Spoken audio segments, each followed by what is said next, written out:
It's the Weekend Update with your hosts, Alexandria Hamilton, Cassandra Bloom, Tammy Thompson, and special guest starring James Watson, George Hicks, and Richard Fitzhugh.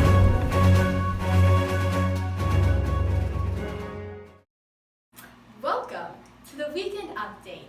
I'll be your host, Alexandria.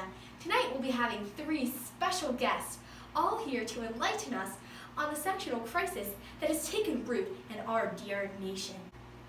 Alright, now, for our first guest, all the way from Rhode Island, ladies and gentlemen, James Watson.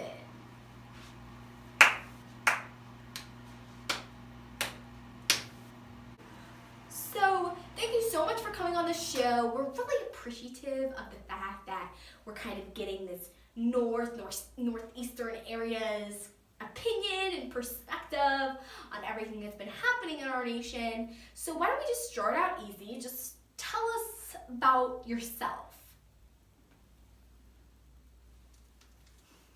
My name is James Watson. I'm a factory owner from Rhode Island, and like most intellectuals, I'm a deist, a proud one at that.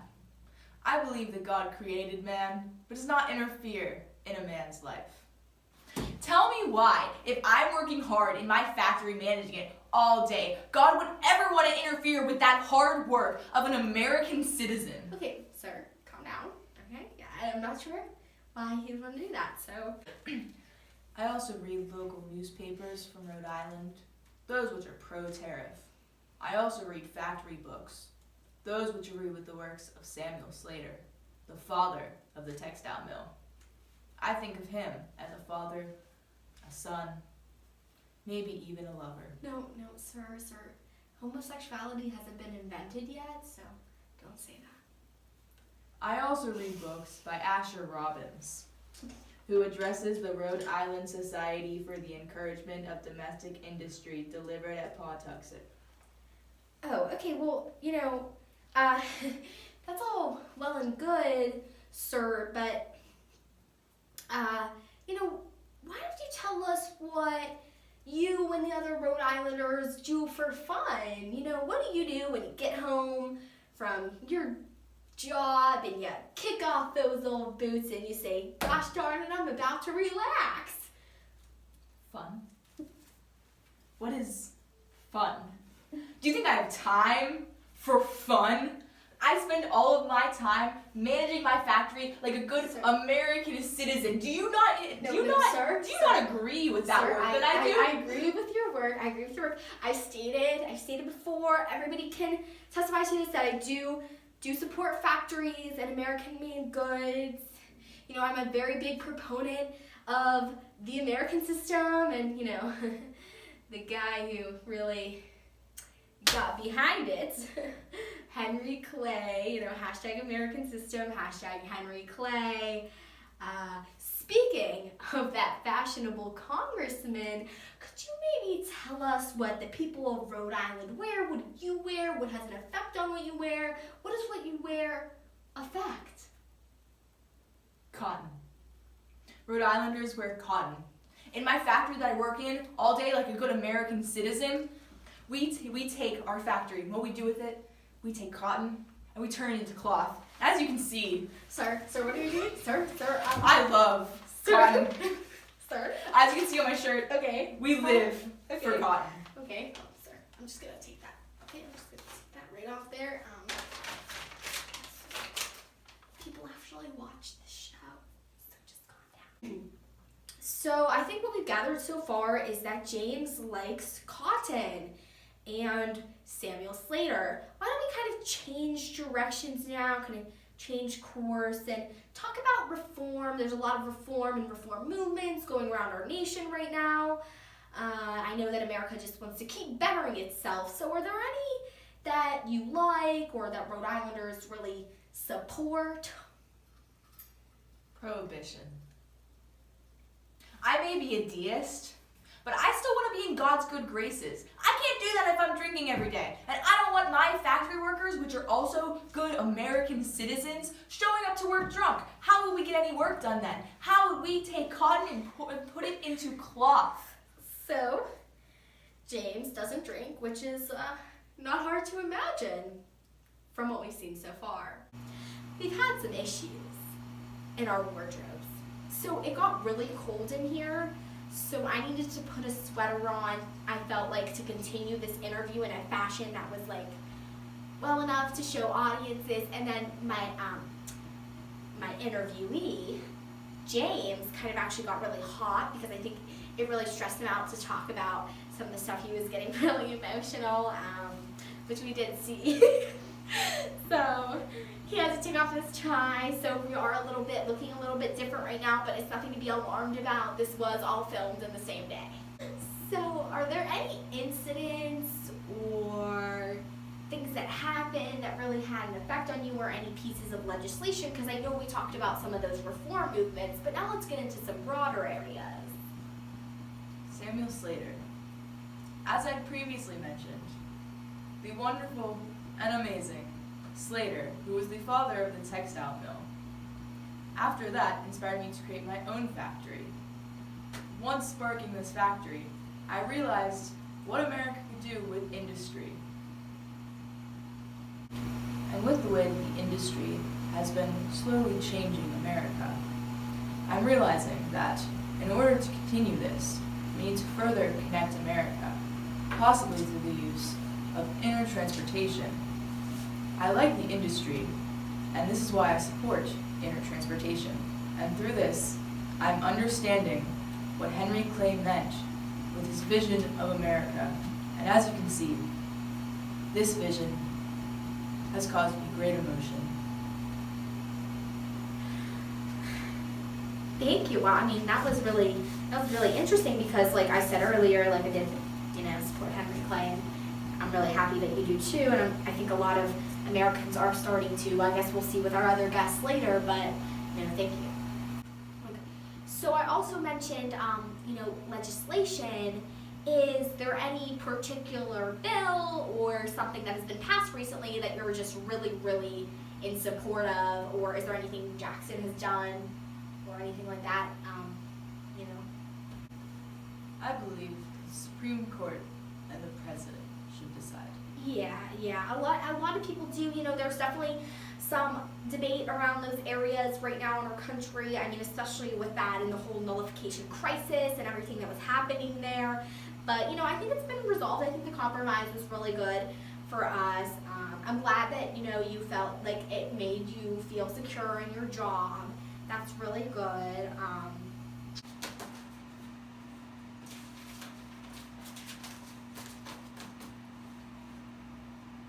So we've pretty much covered a lot of kind of what life is like in Rhode Island. We've talked a lot about your beliefs and things like that. Why don't you just tell us what a day is like for you, or maybe some other Rhode Islanders and things like that? What do you do every day? As I've previously mentioned, I manage my factory like a good American citizen from Monday through Saturday. But Sunday's for my boy upstairs. Even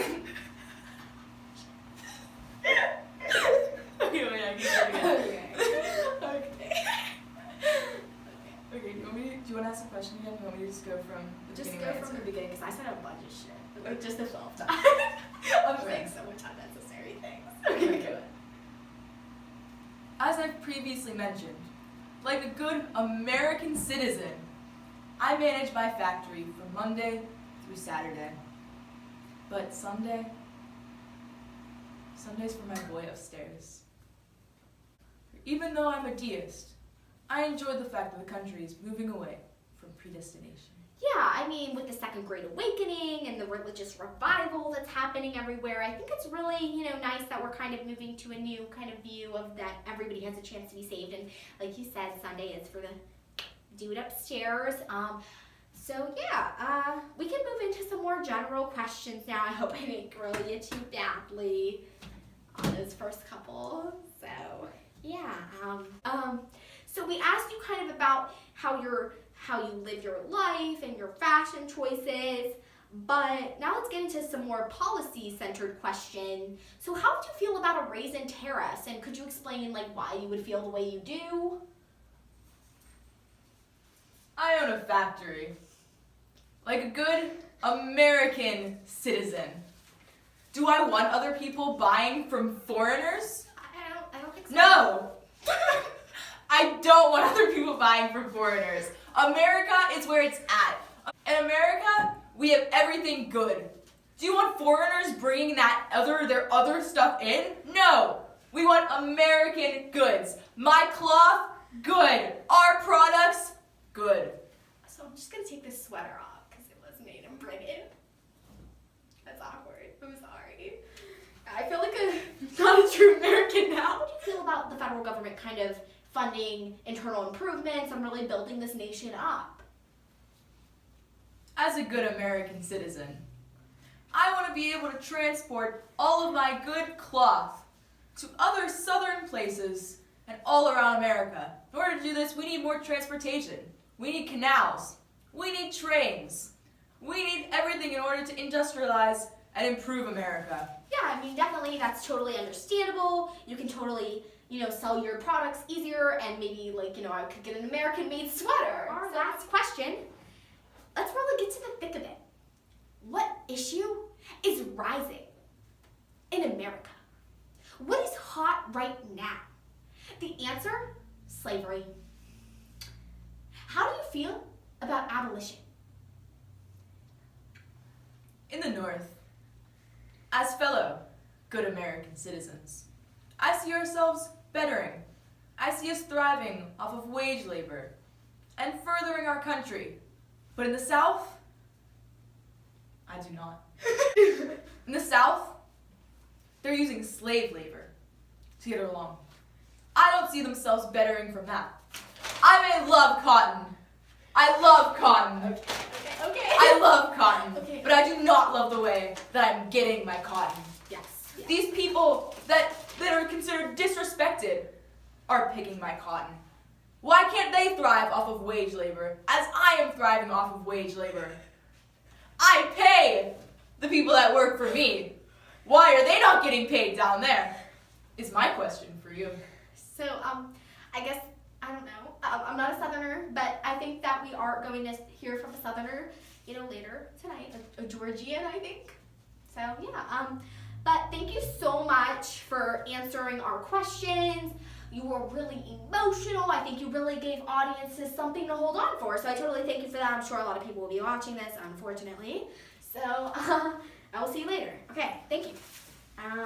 Welcome back from that short break we took after that wonderful interview I just had with the lovely James Watson. Although the uncomfortable looks were unsettling to say the least, and I felt uncomfortable the entire interview, I guess it went really well. So that's fun. We totally got to the hot issues towards the end there. We saw a lot of emotion on an issue that is completely consuming America slowly but also fastly at the same time. We see this increase in attention to this issue, but we also talked a lot about a lot of other ones that also need attention. Are we going to build up our country, or are we going to not fund that federally speaking? So we really saw that northeastern area's perspective again, which I felt really important. We will revisit this at the end of the show as to not convolute things. However, next we will hear from George Hicks, a Westerner, who will be interviewed by my colleague Cassandra. Thank you. Hello, my name is Cassandra Bloom and I'm here to welcome you to our next segment of the show, Dinner and Interview with Cassandra Bloom. So, I'm here to welcome our next guest to the show, all the way from Indiana, George Hicks.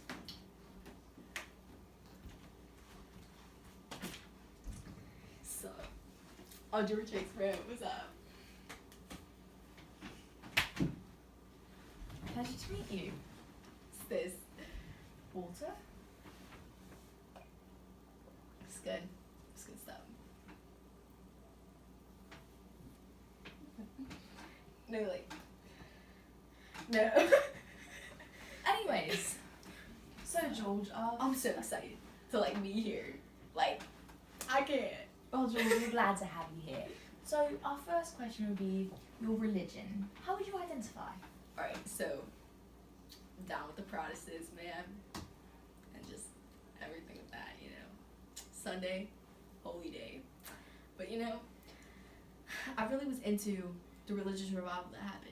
And, like, you know, me, I don't think I would have been someone who God would have been like, you're predestined. You know what I mean? I feel like I really work for my salvation, and I kind of appreciate that Americans are accepting those views now. You know? So, yeah. And then, yeah, that's pretty much it. My dead wife was a Protestant, so that happened. Your wife died. Unfortunately. I mean, I'm still upbeat though, like, we're here. You know? But she's not. So it's kind of sad. But her name is Catherine. Yeah, and I'll talk about her a couple times. I want to bring the mood down though. Like, keep going. Right. So anyways, back to the questions. Our next question revolves around style. You know, are there any specific styles that have influenced you or clothes you particularly like to wear? Well, you know, I mean, America has become a little bit more connected. You know, some people are kind of against it. I'm for it. My livelihood, I mean, it depends on it. But, you know, I would go to the north sometimes with Catherine, and, you know, we would buy, like, stuff made from the factories and all that, and just everything from that area, and that was fun days for us. And, you know, I do buy American goods, but some of my fashions are from Britain, you know, and I do like to wear heavier clothes like this. I got this with Catherine, but, you know, I mean, it happens, but she died. But it's okay. But, like, yeah, I like wearing, like, protective clothes in the field and comfortable clothes, because I work all day in the field with grade. I don't know if I mentioned that, but yeah. Right. Is there anything in particular that really influenced the clothes you wear? So, yeah. So, I mean, Catherine, like I said, we went to the north, and we went to the north by, like, the transportation for the canals and, like, some of the new roads they're building and, like, all that stuff. So that really influenced it. And like I said, some people are against it and some people are for it. But I'm definitely for it because I transport my grain, but Catherine and I also used to travel quite a bit. I mean, not a lot of Americans do that, but, you know, we were risk takers until... Yeah. Just, sorry. I can't really... I'm emotional, but I like to laugh, so it's... Right. So, reform. Right. So, Oh, reform. George Hicks is all about reform. Because, like I said, down with the Protestants, down with the religious revival. Do you know what the religious revival did? I do. Bruh, it led to reform in America. After that, Americans were like, I can save myself. Nobody has to tell me I'm saved. And then they said, we're going to make ourselves better so God loves us. And I said, cheers to that. So did Catherine. Before, you know, she was gone, but it's okay. Any other particular reform movements? Yeah. So Catherine, like, I know I'm talking about her a lot because I love her. I'm like, you know, she's dead, but it's fine. You know, Catherine, alright, so, good. You know, Catherine had some problems. Like, More this- than you. Like, whoa, okay, chill. I know I'm, like, a little bit, like, emotionally kind of off. But anyways, so Catherine actually killed herself. Unfortunately, I know it's emotional. We can jump past that. She had some mental health problems that led to her. You know, I mean, it happens. I'm sure it that's happens. going to happen with a lot of the audience watching this right now. But you know, I mean, anyways, so Dorothea Dix is like this like awesome lady who like went and saw these mental health patients and stuff in these jails, and she was like, whoa. I mean, this is wrong. And I was like, girl, that is wrong. I was like, these people, like, they deserve better. I was like, if my Catherine was like that, I would have doled somebody straight up, you know, like Hamilton style. But, like,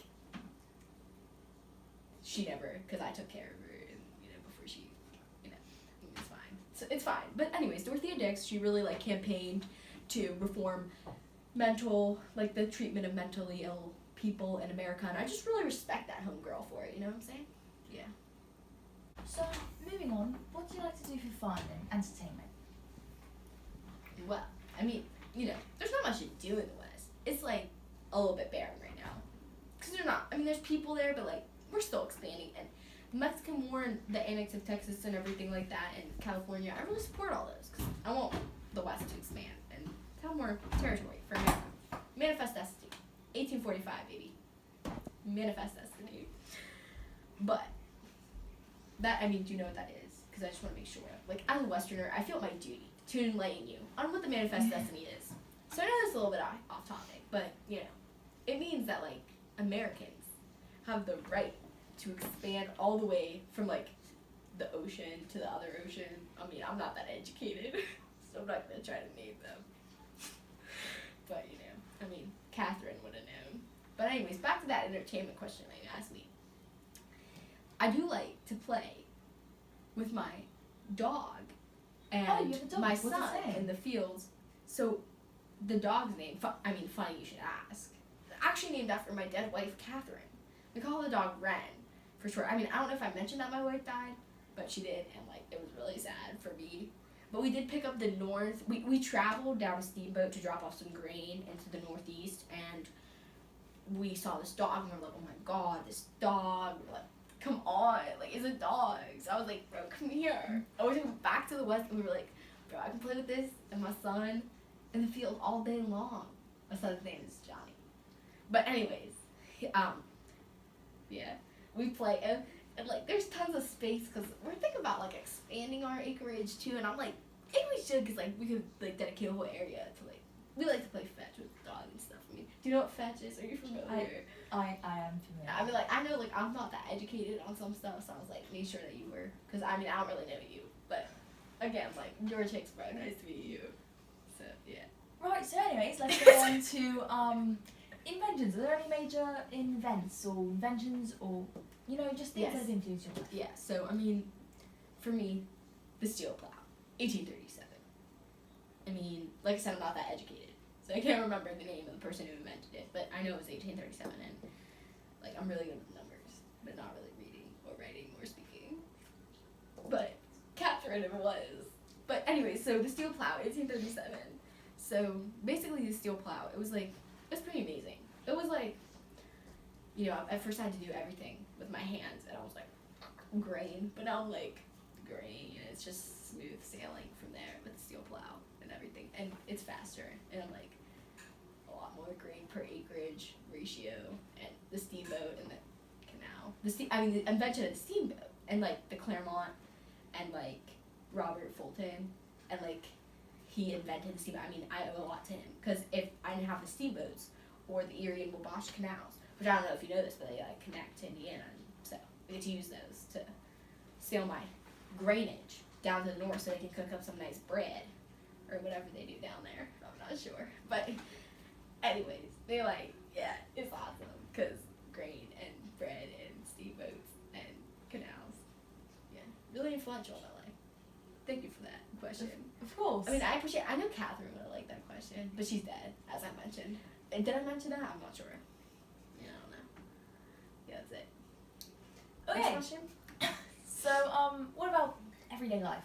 What do you just do, every day? That's a good question. Not a lot of people ask me that, so I really appreciate it, People are always give me a grade, I'm oh, chill out, I know my grade's the best in the biz, but, chill. So, yeah, everyday life for me, what a dream. To be in the West, it's beautiful out there. I don't know if you know that. But there's, schools dedicated to painting, landscapes, the Hudson River School. It's I know that the Hudson River is in... It's in New York. Mm-hmm. It's in New York. But still, there are, landscapes and stuff painted from it, and everybody loves it. It's very beautiful. But I like to farm, so I do my work every day. I work in the field for a large portion of my day. But like I said, I play with my dog and my son, Johnny. And we think of Catherine only once or twice. We try, because, it makes us sad. However,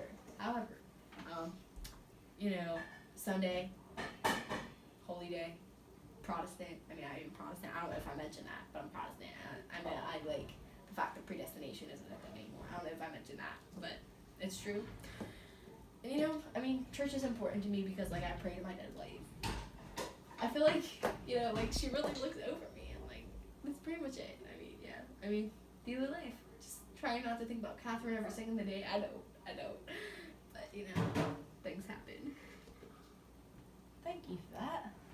So, George, I think the next question I'd like to ask you is, what are your opinions on how you would feel about a raise in tariffs? Yeah, you know, tariffs. So, I mean, those are a thing. It's like an American. I mean, I know it's causing a lot of tension across America. It has been since, you know, the nullification crisis and everything occurred in South Carolina. I know, I mean, I do kind of empathize with both sides. I feel kind of like a middleman in this situation just because, you know, I kind of understand what it's like to like want to sell your product. Like I'm trying to sell grain within America, and then I also like transport it through the canals on on steamboats and everything to the north so that I can like push it out of the harbors too and like just trade everywhere.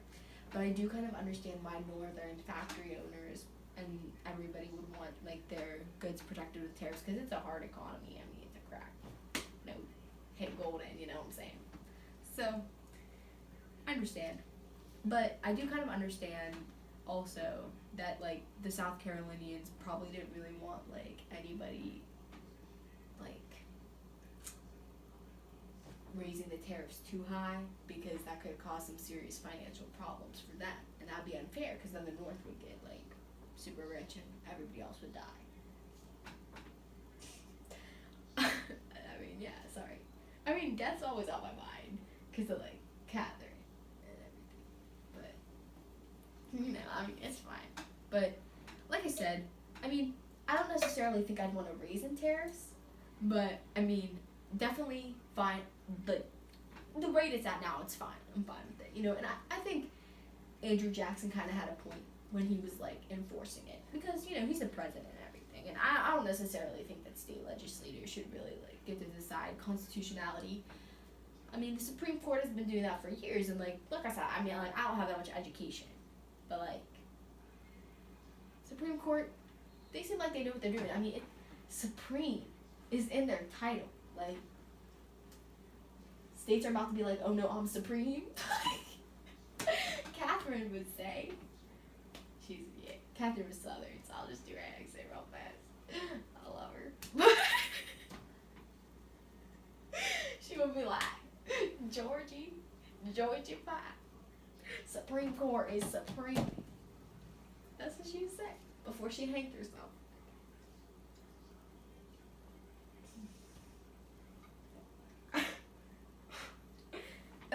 Yeah, so that's what happened. Next question. So, how would you feel about government-financed internal projects in the country? Well, I mean, canals are a really big thing for me. I mentioned that the Erie and Wabash canals were like pretty much like super important to my business.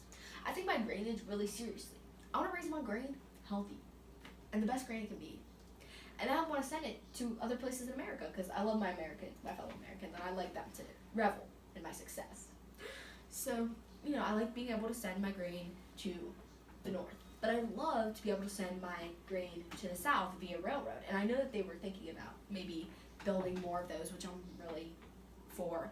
And also, there was this like road. It was like the Pony Trail. It was like 2,000 miles long. It was very impressive, and I was very in support of that because I just think that more connection, the better. Because like I said, like Catherine and I also like to travel. So like not only could I like do my grainage, but I could travel for us, for both of us, even though she died because she hanged herself. But like, I mean, I think like I want the government. I know that John Quincy Adams, he was president like a few years back. Like I'm not that educated, but like it was a few years ago, and like, you know, he was like really into like government funded projects, and I really supported him. And even though he didn't really get a lot of those passed by Congress and everything, I was like, Johnny boy, looking out for homies in the West.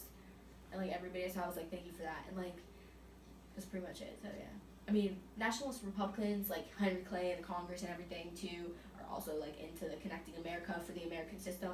I mean, I play a part in the American system, so I would like it to be the American system in its true form, with some transportation. Like, you know, like I know Catherine really liked water and canals before she hanged herself. I don't know if I mentioned that. So thankfully we've come to our last question today, and that would be abolitionism. How do you feel about slavery and the impact it's had on the country?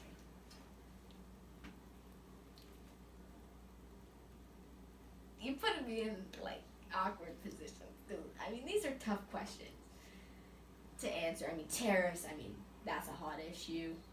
Government-funded projects. Federalists, anti-federalists have been bickering for years. But slavery, that's a tough one. I will say, I mean, here's the thing. So, like I said before, manifest destiny. I'm for it. I want the West to expand. And I know that the Mexican War happened, and then we annexed Texas and everything, which is super good. It's just like really good, I thought. And I actually had a buddy who fought down at the Alamo. And yeah, his name was Frank. He died. It's fine. I mean, it's fine. But, you know, so the Mexican War happened. And I supported that, and I wanted that to be a thing. But I know there were some questions throughout the nation, like, was the Mexican War a war to expand the West, or, you know, was it a war to spread slavery? And the answer is, it's here, it's there, you know? And so, I'm not really for the spread of slavery into the West. So, like California, I want it to be a free state. When we organize this territory that we've been winning and stuff, I want it to be entered as free. Because I'm thinking, here I am, working all day in the field with my son Johnny, and like, I'm never gonna have enough money to like be a slave owner. And I'm thinking, these people could come over here and push me right out of my business. And like, okay, I buy cotton products from the north that are made in the north that they get the cotton from the south, and I want the good, but you know, I can't support its spread, and so I'm kind of for the slow abolition of it. It is a moral evil. Like I said, I'm not that educated, but I did read some essays by John Lawrence about the abolition of slavery. They were made in the Revolutionary era, way back in 1776, somewhere around there, after right in that period somewhere. So, I mean, I'm not that educated, but As you've mentioned a few times. yeah, I mean, not as much as like Catherine and hanging herself.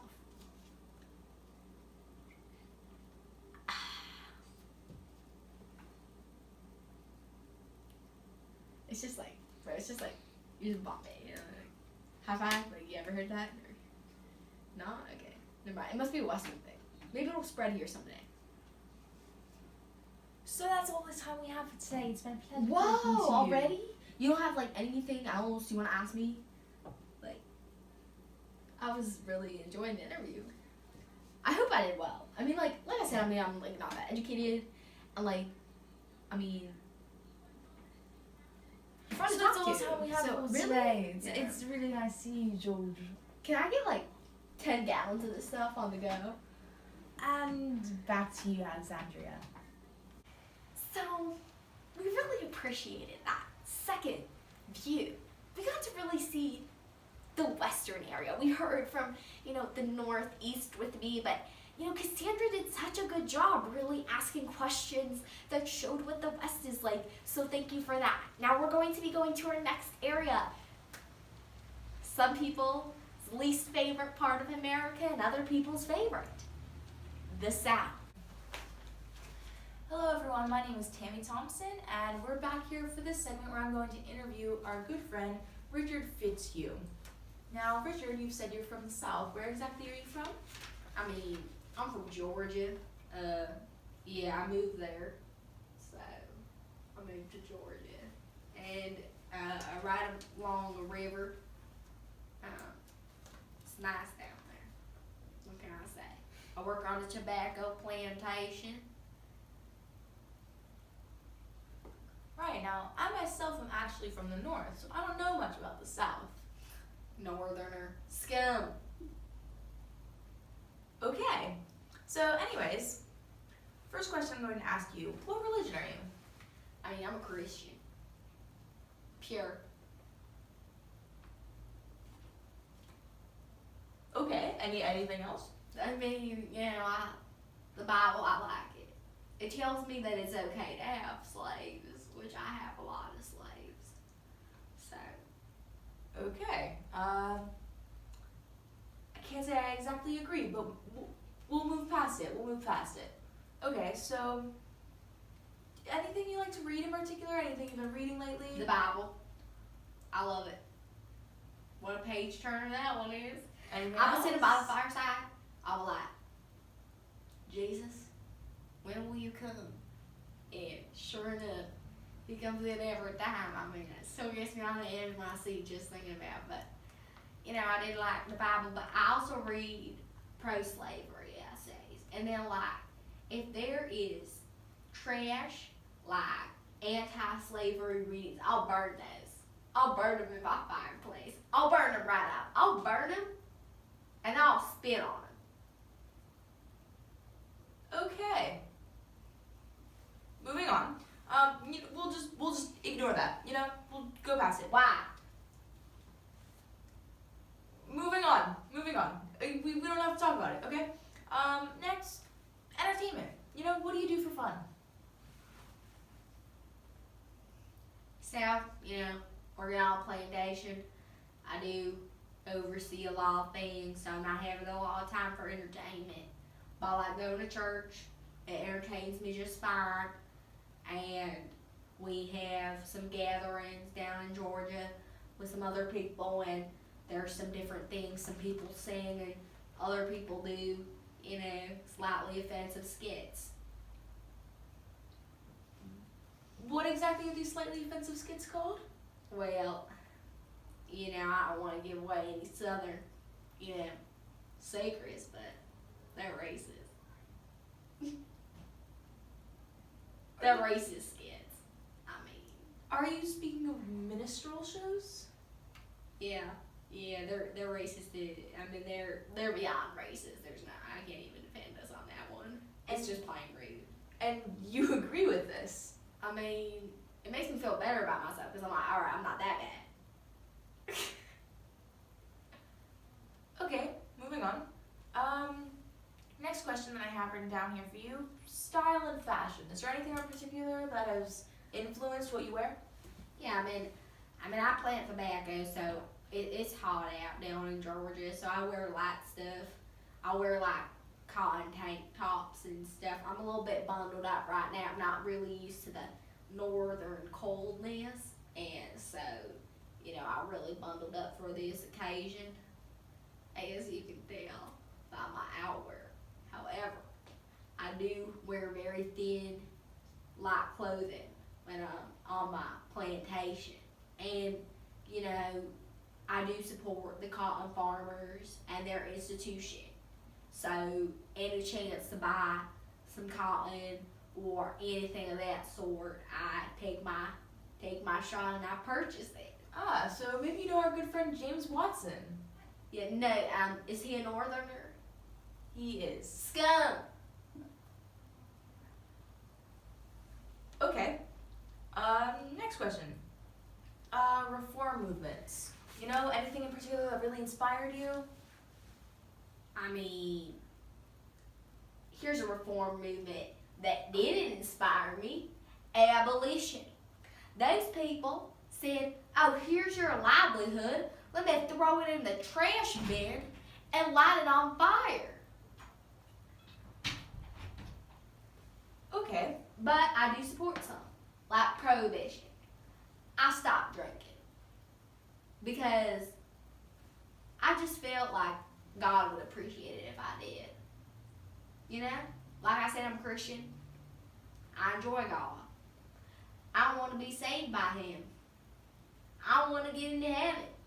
And although I do think it's acceptable to own slaves, if it's not, when I get to heaven's door, I want to have other good qualities. Right, so maybe your way to refute this counter argument, what do you think of the people that they think of slavery as immoral?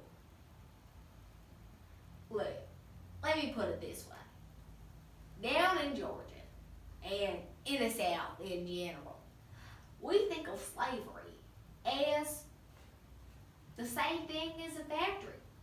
You put something in and you get something out. I put my field in, I get my cotton seed out of it. You put your cotton seed in. I mean, where do you think these northerners are even getting their cotton from? They're getting it from southern farms. Where do you think they're getting the tobacco they're smoking on all the time? They think, oh, this comes out of the thin air? No, we've been working on the fields and we need help. And this has always been in America and it always will be. There's no reason to get rid of it. I don't know if you read this. But John C. Calhoun said that slavery is not a moral evil, nor is it a necessary evil, but a positive good. It does stuff for my economy in the South. If I didn't have my slave labor, y'all wouldn't have your tobacco. And if y'all didn't have the slave labor down in the South, the deep South, y'all want to get your cotton seed. You want to work in those factories. You want to have an industrialized nation. Henry Clay wants the American system. Then you're going to have slavery in there too. And if you don't have slavery, I don't know what to tell you. We need it. Okay, moving on. Yeah, okay. Don't ask me about it again. You may be disappointed with the later questions. But anyways, we'll just ignore that. Okay, so moving on. Are there any major ideas or events or inventions, anything that really Like I said, I do support slavery, so the cotton gin, I know it's doing good things for my fellow farmers and plantation owners down in the other parts of the South. For me, the plow and things like that, and of course the canals, and I do believe that some federal funded internal transportation is necessary. I do need to transport my crops and everywhere to certain locations, so I do think that's important. It would be nice to be able to do that by railroads, to an extent. I don't want these, federal government involved in everything, but they could give me a railroad or two, you know what I'm saying? And yeah. Okay. Now, getting more into, the aspects of you, how would you say your everyday life is? My everyday life's amazing. Basically, I wake up, I oversee everything that goes on in my plantation. I own a lot of land. I inherited it. It's been in my family. I do have a lot. I have 200 slaves total. Some might look down upon that, but I need all the help I can get. Like I said, you northerners want your freaking tobacco, they're going to get it from my work. And I can't, it's a lot of work to work in the field. I couldn't do it by myself. I need my slave labor. And if I had to pay, it would completely diminish my profit. I would get nothing. I'm okay, you in the factory are wage laboring. What are those rates? How many wages are they making? It couldn't be that much. I know y'all aren't that rich up there. And to think that $3 an hour or whatever is better than nothing. What do you buy with $3 an hour? Nothing.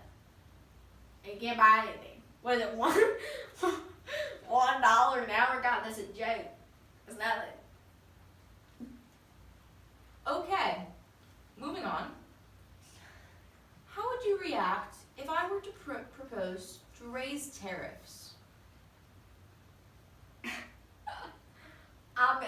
The audacity of you northern people to come in here and asking me about slavery and telling me slavery isn't good for the economy. You know what's bad for the economy? What? Tariffs. Y'all people thinking tariffs are helping? No. They're destroying the South. Those South Carolinians were correct. When they said null and void, I said, you're dang right, null and void. I said, yes. I said, yes to that. And listen. The tariffs do nothing for me. The northerners look down upon me. They say, okay, you got slave labor. And then they're going to do everything in their power to make them wealthier? Well, guess what makes me wealthy? My freaking slaves. I mean, the tariff rate is outrageous, and they wanted to raise it? Heck no. Heck no. Not a chance. And listen. I mean, listen to this. It has no, it makes everything more expensive for me, and like, you're expecting me to also pay for my own labor? Oh yeah, so let me just be poor, asking for, I don't know, a chip off a brick or something in a tin can. I mean, like, poverty here, it's ridiculous. The expectation is like, I mean, come down to the South and see how it is down here. And then when you start working in the field, you can say, okay, I want to abolish slavery. Go ahead, come down here and do what we do, and then go ahead and tell us. I bet after a week you'll say, okay, it's fine. And I know you'd say that, because I know.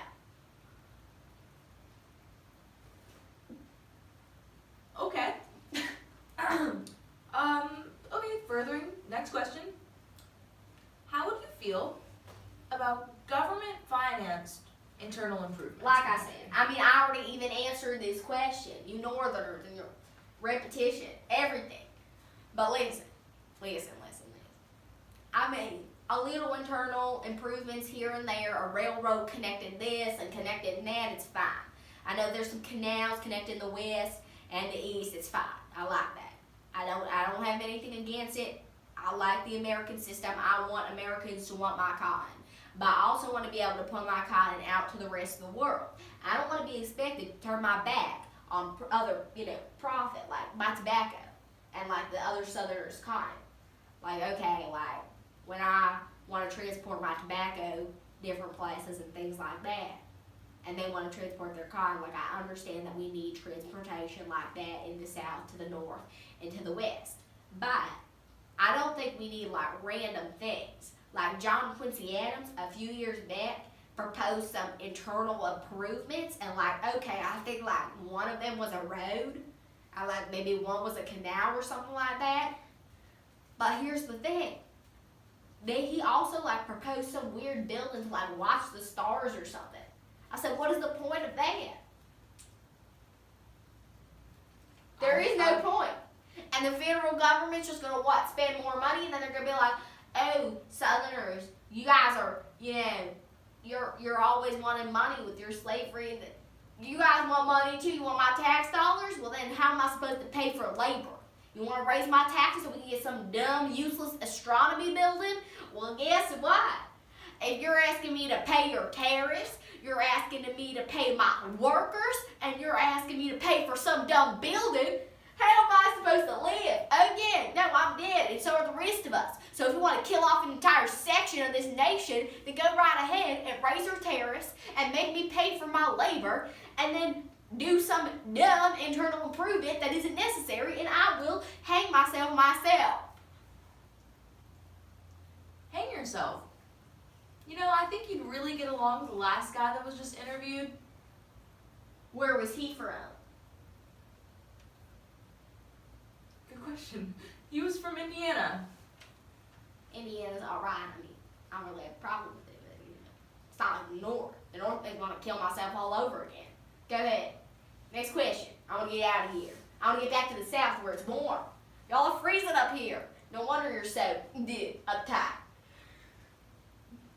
Okay, so I know that you wish to never speak of this again, but we're going to have to bring it up one more time for the audience. Yeah, alright, go ahead. The I know audience what wants you're to going to ask. ask. What are you going to ask? Go ahead, ask. How would you feel about abolishing slavery? Abolishing slavery? God darn it. Down in Georgia, we ain't ever heard those two words in the same sentence. Abolish, this must be some type of joke. Like I said, slavery is a positive good. John C. Calhoun, you Northerners, you love those intellectuals. Go talk to John C. Calhoun, he'll tell you. He'll say, we need slavery, and guess what we do? I have it on my tobacco plantation, and I think it helps because I actually can do stuff with my tobacco plantation. I'm just getting mad just thinking about it. Come on. There's no reason. Y'all Northerners are like, they're gonna spread it everywhere. We don't want your dumb states anyways. We're fine where we are. I come up here for 1 second, I hate it already. I looked around, I said, this ugly, dark, dim, boring place is no match for the South. Okay? And I just, it is my livelihood.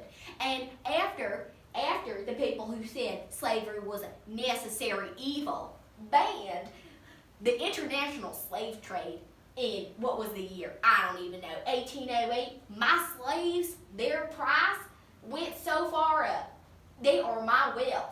And you're going to rip that away from me? What if I came and just burned your factories to the ground and said, oh yeah, by the way, you're not getting my tobacco and you're not getting any of Joe Schmo's cotton. Oh yeah, because our slaves are gone.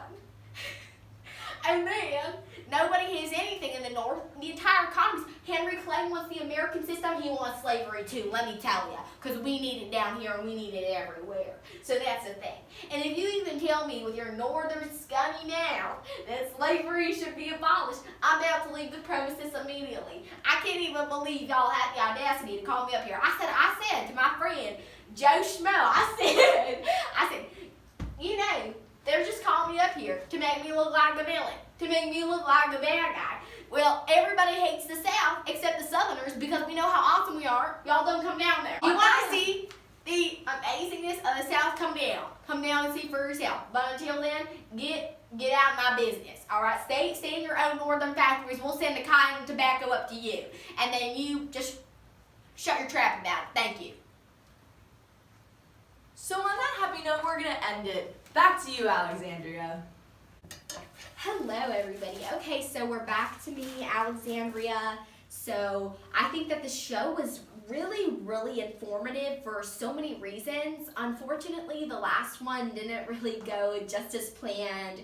I think it just got a little bit too emotional towards the end.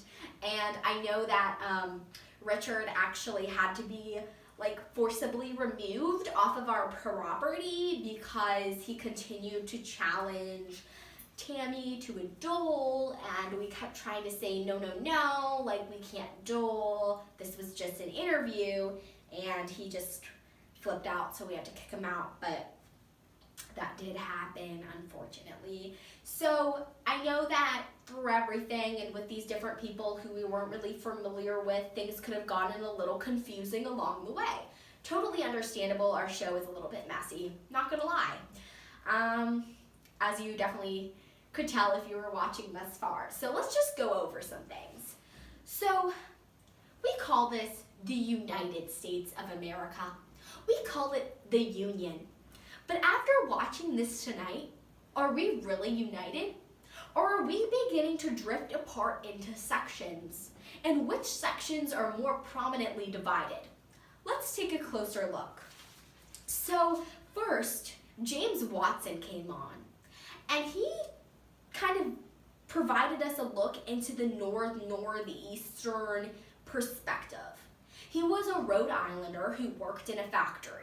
He wanted government funding for internal improvements. He wanted America to be connected so that he could sell his goods to all the areas in America as well as over to the foreign areas as well.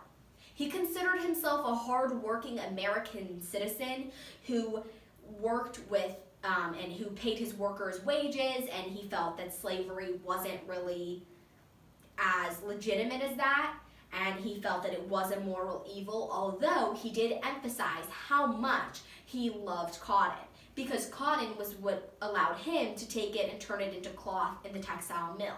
He taught us about Samuel Slater and the father of the textile mill. He also told us reform movements that he supported, like prohibition, because who wants their workers showing up drunk? The answer is nobody. He was a deist who supported intellectualism as a whole, but who also wanted to kind of shift away from predestination into the idea where you earn your place in God's eyes, just like in America, you work to earn your place. So he was very adamant about those things. And we saw that the North is kind of really focusing on bettering themselves. They want to industrialize America. So that is happening there. Then we took a closer look into the West with George Hicks.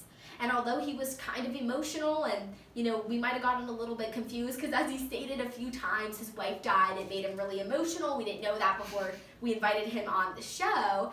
This is our cat, yes, and sorry. So anyways, he can help us talk about it. So George Hicks did get a little bit emotional, which could have been confusing at times, and so I just want to really clear up what he said. So he's from the West, and he was a grain farmer, and he worked without slave labor. So he kind of felt that, if the West continues expanding and the Southerners get their way, then they're going to try to expand slavery everywhere they can. And he felt that that was unacceptable because that could cause some problems for his business, and he just didn't support slavery on a whole. He said that he had read some essays, and he just agreed with what those said, which said abolition is correct, and he was definitely for abolition as a whole. And he said it could be slow, and that they could, because he empathized with the Northerners and the Southerners in the fact that he saw the benefits of slavery for the South because he too owns a farm, but he thinks it should be a slow abolition and a slow process. And then as far as tariffs, he felt like he was kind of stuck in the middle. Okay, he understands, he's trying to sell his product, and he understands why it's important for factory owners to have tariffs to protect themselves. But he also feels kind of a connection to the South and the fact that it doesn't really help him. And he says to himself, well, this is going to hurt me financially, but it's not really benefiting me, and this is the North trying to kind of further themselves. So he kind of is stuck in the middle on that issue. But his issue that was most important to him was intertransportation. His livelihood practically depended on the Erie and Wabash canals, as he said. He needed to transport his grain via the steamboat, which was a very important invention to him, as was the steel plow, which he had forgotten the inventor of, but it is John Deere. He wasn't very educated, so we definitely had to clear some of that stuff up. But that was pretty much George Hicks. And then we moved to the South, which was definitely our most interesting interview, I think, and the fact that it went terribly. There's no other way to put it. We're all Northerners here, so I'm not going to lie, there's a bias. And he was kind of rude to all of us, definitely rude to all of us. Like I said, he wanted a duel, so it was that was some interesting times there. But getting into what he said as far as policy and things like that. So we see a completely different life in the South. It's completely plantation and slavery centered. They don't really have wage labor or anything like that. He said that he was Christian and he read the Bible and he was reading anything pro-slavery. He had mentioned John C. Calhoun and some things that man had written about slavery, supporting it, saying that now it's not a necessary evil but a positive good. And so we were seeing a definite shift there. And so he talked about that, and he talked about his definitely disgust for tariffs. He hated them. He definitely didn't want them. He thought that they hurt him financially, and he felt that the South Carolinians could pronounce it null and void, even though that was taken care of by that compromise. The other two really felt that should just be left up to the Supreme Court, so we definitely saw a difference there. You could definitely see that his Southern roots really gave him a connection to how the South Carolinians were feeling, and so he definitely played off of that. That was basically, we see some key differences. I guess to look at the issues that are most separating are probably, slavery. Everybody had a different view. The Northerner was for a more radical type of abolition. He felt that it was really morally wrong.